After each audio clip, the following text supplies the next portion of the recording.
Good evening, ladies and gentlemen. Welcome to Books and Books. My name is Ed Bowen. I'm one of the managers here at Books and Books. And first of all, I want to thank you for coming out and supporting your local independent bookseller. It's something we really appreciated. First of all, I want everyone to please note that this event is being simultaneously live streamed on our Facebook page. So if you want, text someone right now who's interested, and they come go to our Facebook page, and they can see us and you as well. And so make sure you're not sitting next to someone you're not supposed to be sitting next to. So, also, while you have those cell phones out, take a minute to put your ringers on mute. Trust me, you don't want to be the person who gets the dagger eyes when their phone goes off in the most important part of the presentation.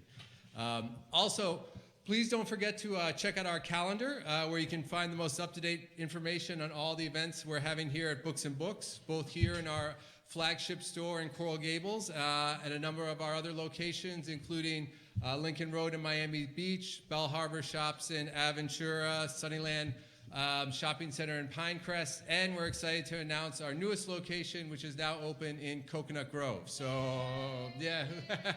So please go check those out. We have a lot of great events.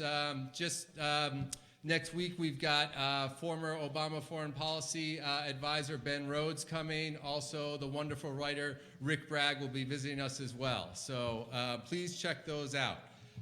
Finally, books by our speaker tonight are available for purchase at the register when you come in. So please don't forget to get one signed and pick one up and get one signed while you're here tonight. So tonight we're thrilled to be hosting Peter Edelman, who's joined us in collaboration with the South Florida chapter of the American Constitution Society.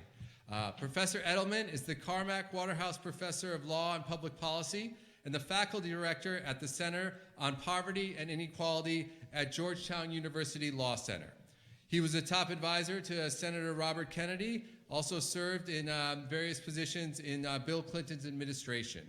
He is the author of So Rich, So Poor, and I do think his work is particularly relevant to Miami, where Overtown is a stone's throw away from Star Island, and we have so much economic disparity in such close proximity. So, Professor Edelman, it's an honor to welcome you back to Books and Books.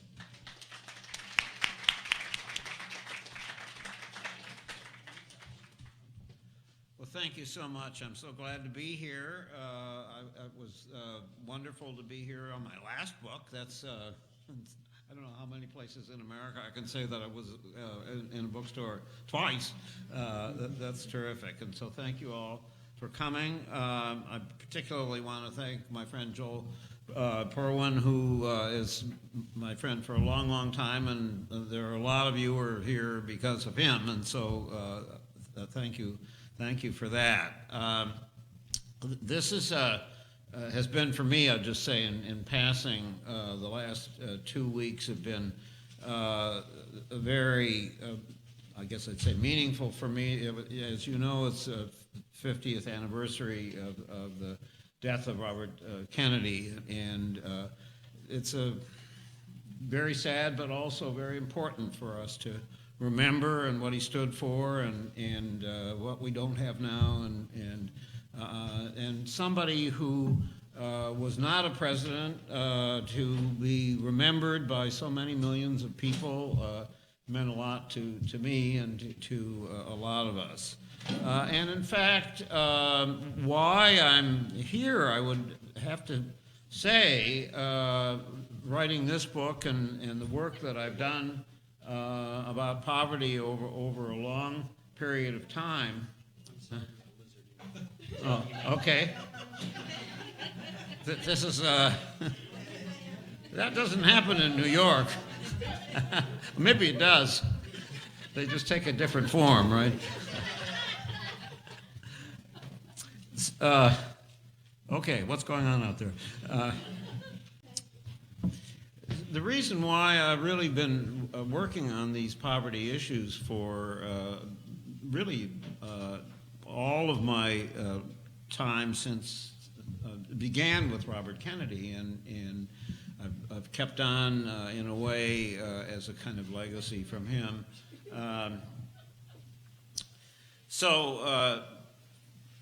that's what I've been doing.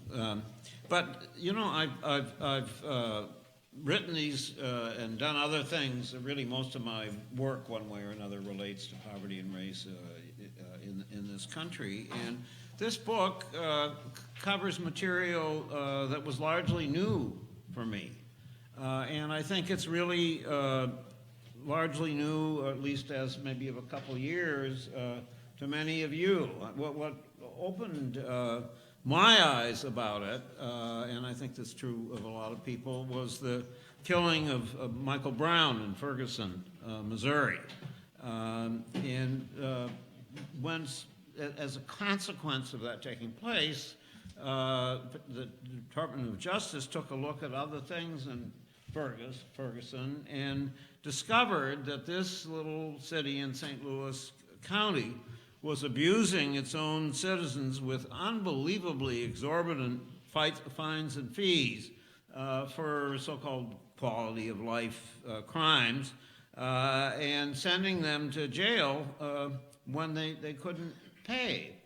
And what we found out as a result of a good, actually there had been, if you go back and look, New York Times, New Yorker, others had written about these issues.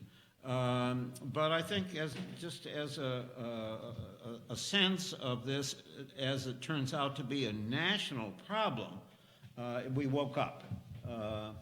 And so just to give you one example, and the abuse is widespread.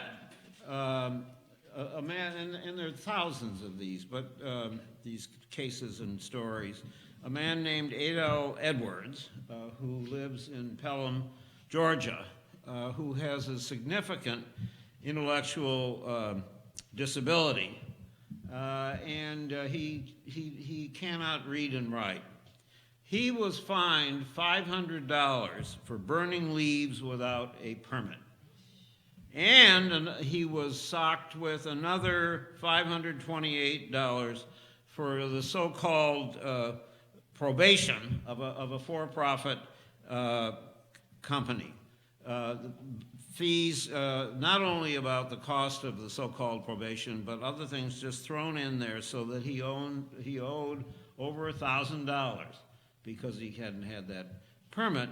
And then when he was told that he had to come up with an instant payment of $250, he was sent to jail. The reason why we know the story, and this is true over and over again in my book, and I think generally, we only know the stories when somebody did get a lawyer. And of course, in the vast, vast number of occasions, people with regard to these kinds of things don't have lawyers. And of course, and it's a very something that we know is true over and over again, Mr. Edwards was African American.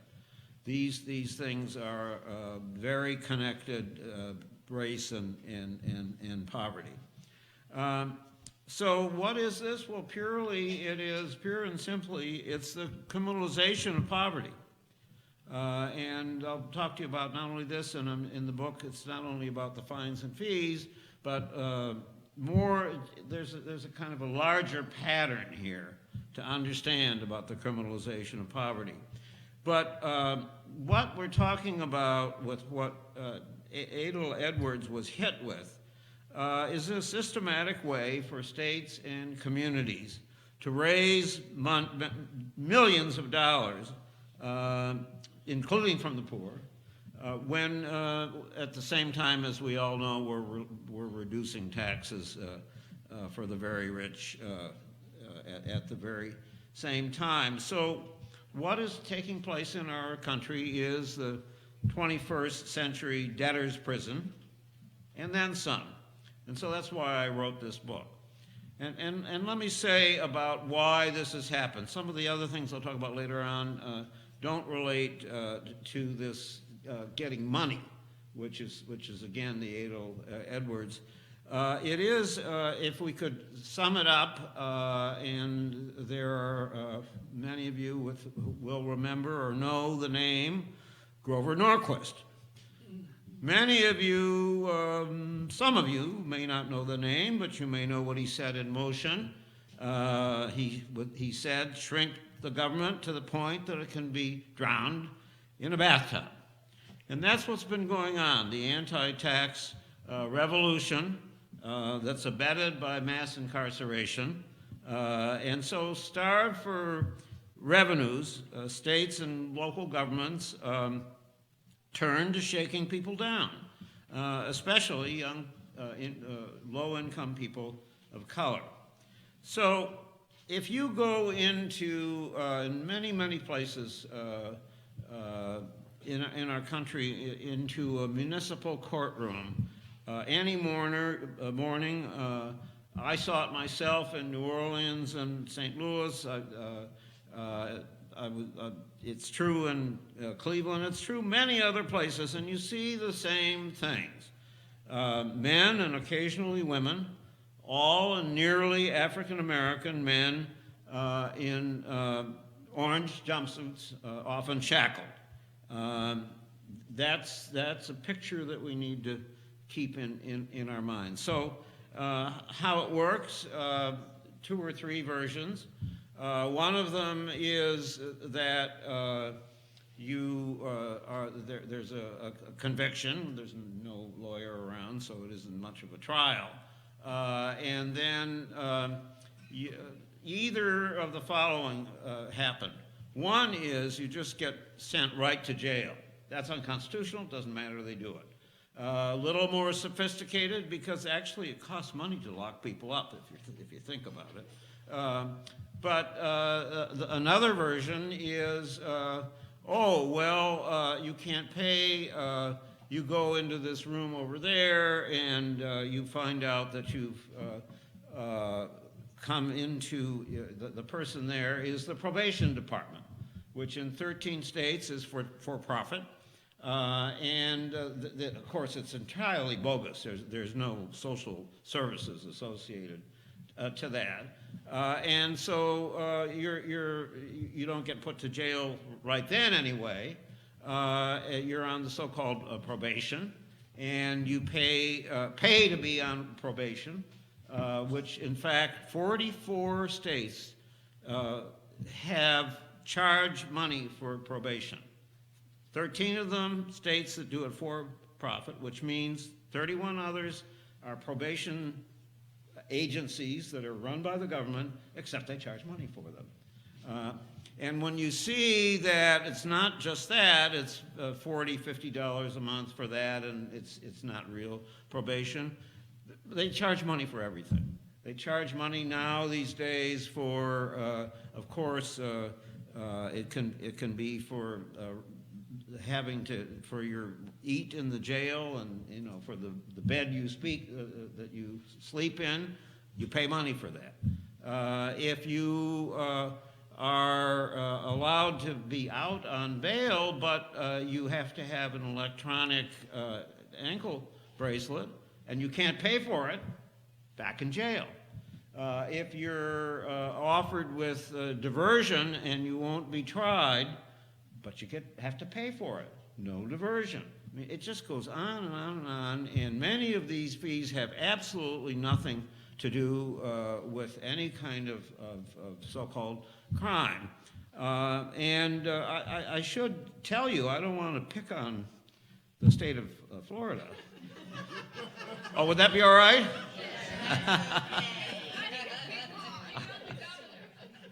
Thank you. Who wants to tell the story? For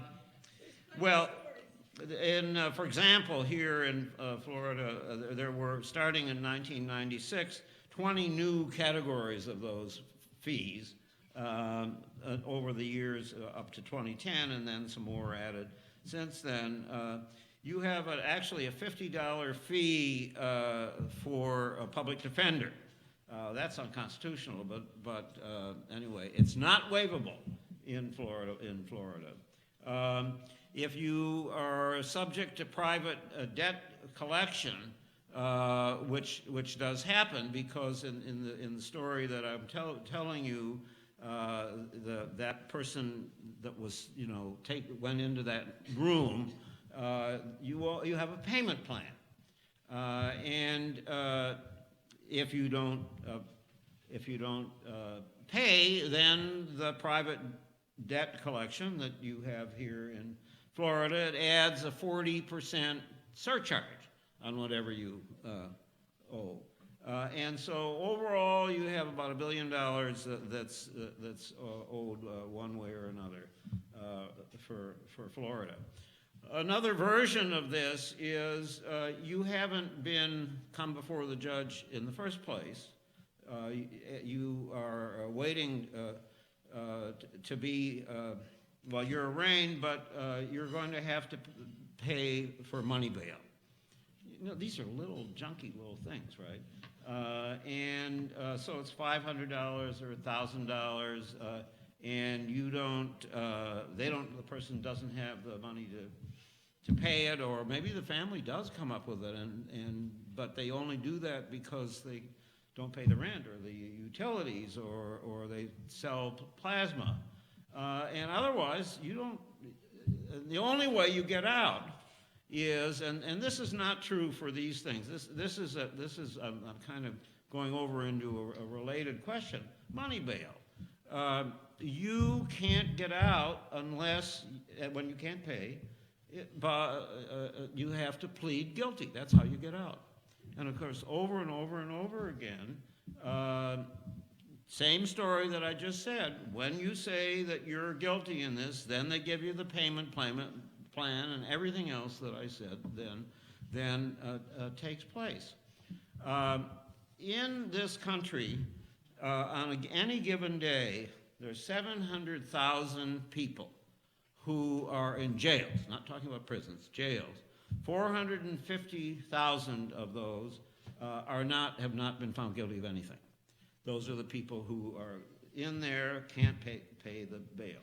60% of the people in the Miami-Dade County Jail are in that situation, haven't been adjudicated, and they can't pay the money bail.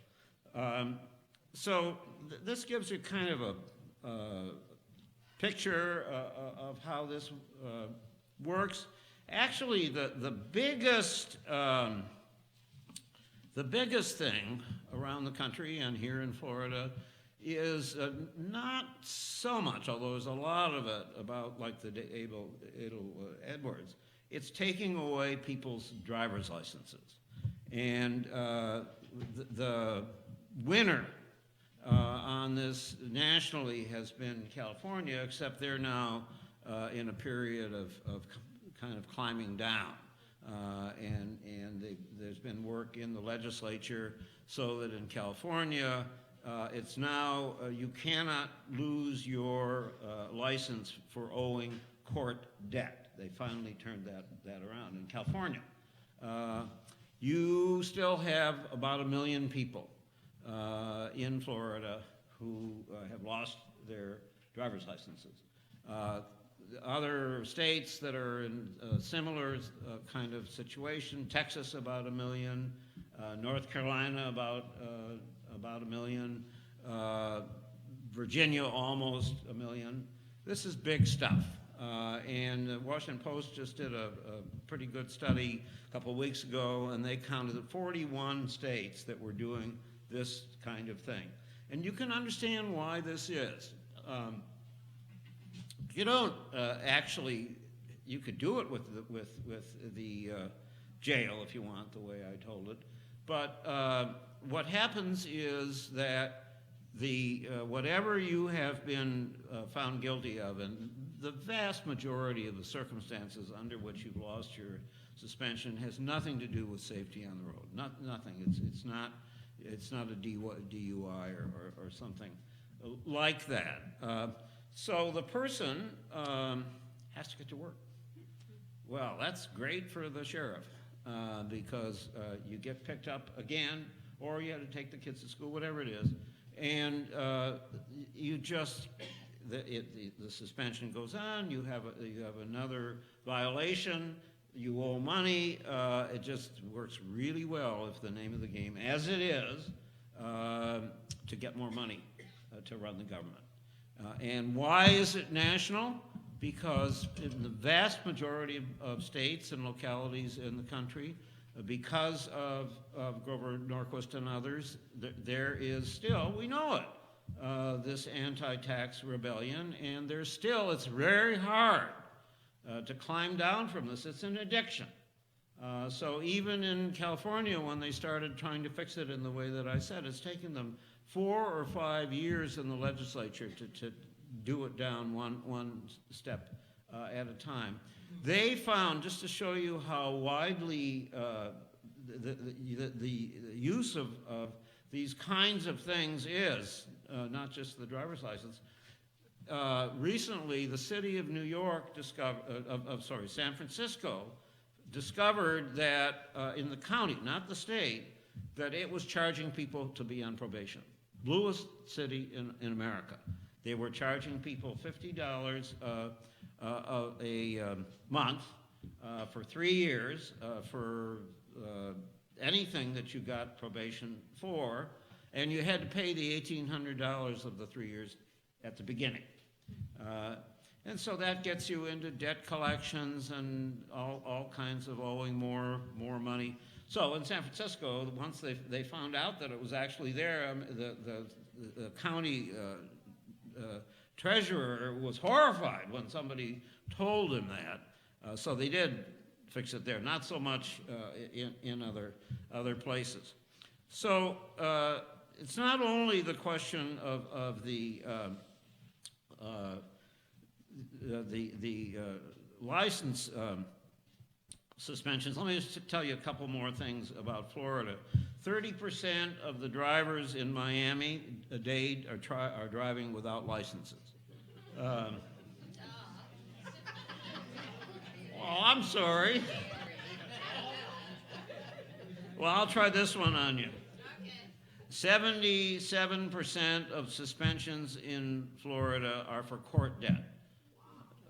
In other words, debt that they already owe on something. Okay, that was, I said something you didn't know. Okay. The other one that really gets me is the juvenile side, because I was the youth corrections commissioner in New York State in the 1970s. And all of this stuff about probation and paying for that, it just, and it's been going on a considerable amount of time where I didn't know it was going on. And in any case, these fines and fees apply in state after state to children, to juveniles. And of course, we're really talking about poverty, we're talking about families, we're talking about unable to pay. And it's really only in the last couple of years that people find the Juvenile Law Center in Philadelphia did a terrific study of all over the country how wide it's going on. In California, where people finally started paying attention to it, they've been statewide, they've gotten rid of the fee part of it. So there is some pushing back there too. But the idea that young people are hit when their families for diversions and drug tests required where there's no history of drug abuse and all other kinds of fines and costs and so on. And on the juvenile side, being charged for room and board as well. Pay to stay, that's the terminology. So this is that story. I mentioned the 44 states charging for probation, 49 states charge for electronic bracelets, 41 room and board, 43 public defender, 48 states have increased the fines and fees since 2010, only since. They'd already gotten them high, but it's still going on. So this whole system is really, truly a modern peonage. It's really a government-operated loan shark system. And it's big business. I mean, you get that, I think, from what I'm saying. But 2 out of every 3 current and former inmates owe unpaid fines and fees, and including those fees for their stays in prison. You add this up, this is the best estimate that we have 10 million people nationally owe $50 billion in court debt. Yes. So we've had mass incarceration for a long time. We have public awareness of that. Fair to say that there's some pushing back pretty seriously on mass incarceration, long way to go. Well, that's kind of the evil sibling that came in a little bit later on, a little more, but that's what it is. So community policing is really has turned into community fleecing. It really calls up memories of the sharecropper economy that held families in financial servitude. Always ending the year owing the plantation more, we know the story, more than they had earned from the cotton crop, and therefore they're stuck and they have to continue for another season. So that's what we have with these payment plans. And so it's really a vicious, unforgiving cycle, and it still is. In some ways, it's really worse in the sense that the criminalization of poverty of the fines and fees is metastasized. Children add up in classrooms, and they end up in courtrooms.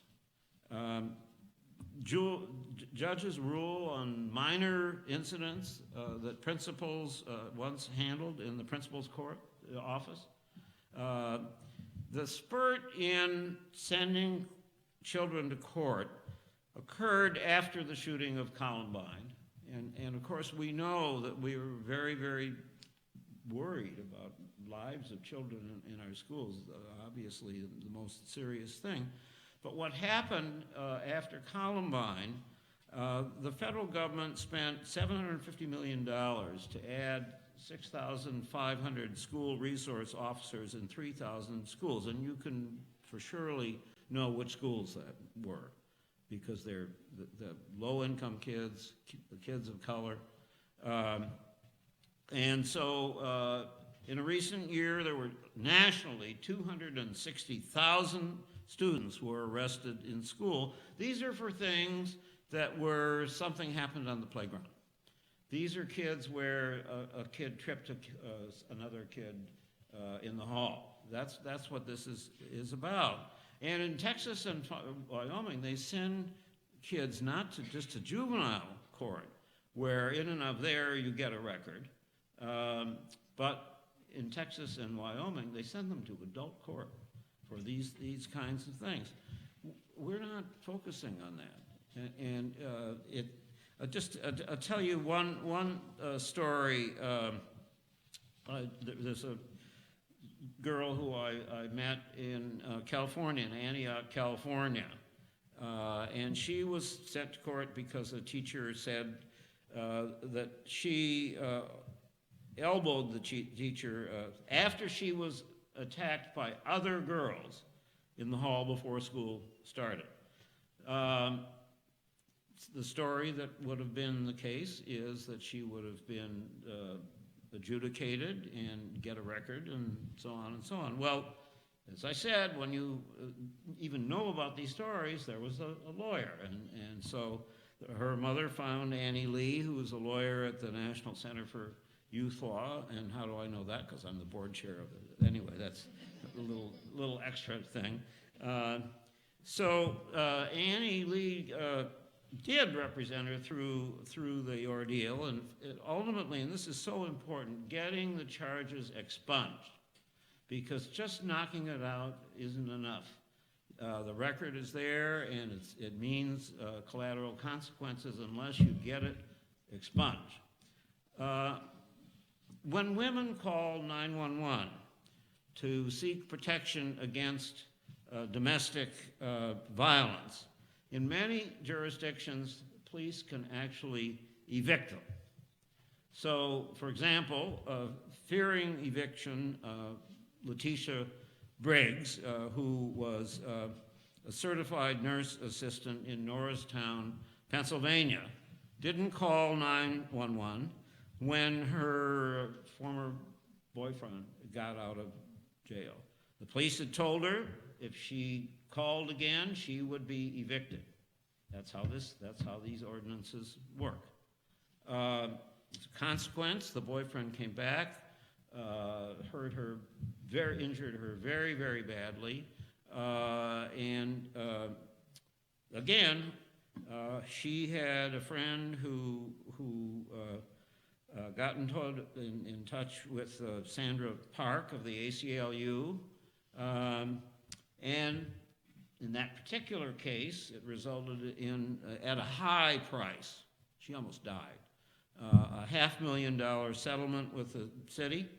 Also got them to repeal their local ordinance, crime nuisance ordinance, and they got the state, one of only 3 states, Minnesota and Iowa, banned these kinds of things for the whole state. But they've only done that now in 3 states.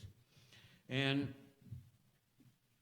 bad enough, an even worse atrocity is a town called Maplewood, Missouri. It's the same county, by the way, that Ferguson is in. And there's something about that. Anyway.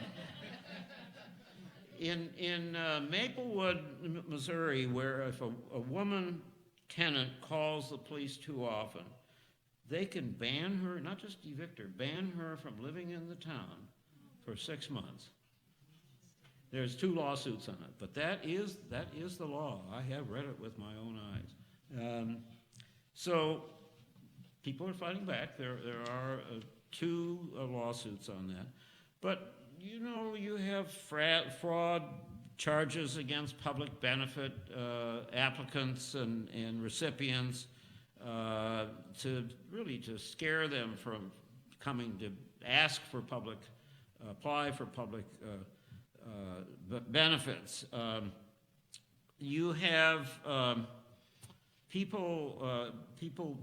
police vigorously prosecute vagrancy laws against the homeless.